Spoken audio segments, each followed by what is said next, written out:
Hi guys, आमच्या घरातली ताजी ताजी भाजी खाऊन मी गेलेले बाहेर काम होतं आणि त्याच्यानंतर घरी आल्यावर बघते तर आमच्या घरात झालेला चिबूड. आणि चिबूड मला खूप आवडतं खायला.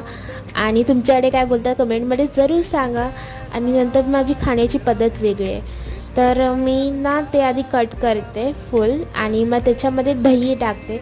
मला दही खूपच आवडते. तुम्ही माझ्या व्हिडिओमध्ये सगळ्या व्हिडिओमध्ये मोस्टली दही तुम्हाला दिसणारच. मग त्याच्यामध्ये साखर घातली, मग ते मिक्स केलं आणि थोड्या वेळ फ्रीजमध्ये ठेवलेलं. आणि जी टेस्ट होती ना, म्हणजे एका बाईटमध्ये जे मन मेल्ट झालं आहे ना, ते वेगळं आहे. आणि गरमीच्या महिन्यात हे खाणं म्हणजे खूप बेस्ट आहे. आणि मग मी पिक्चर बघत होती. कमेंटमध्ये सांगा की कुठला पिक्चर मी बघत होती. आणि रात्रीचे 2 वाजता मी नाचत होती, कारण मला नाचायला खूप आवडतं आणि मला रात्रीची एनर्जी येते जी सकाळी येत नाही. कमेंटमध्ये जरूर सांगा तुम्ही पण असे आहात का, प्लीज प्लीज, कारण मला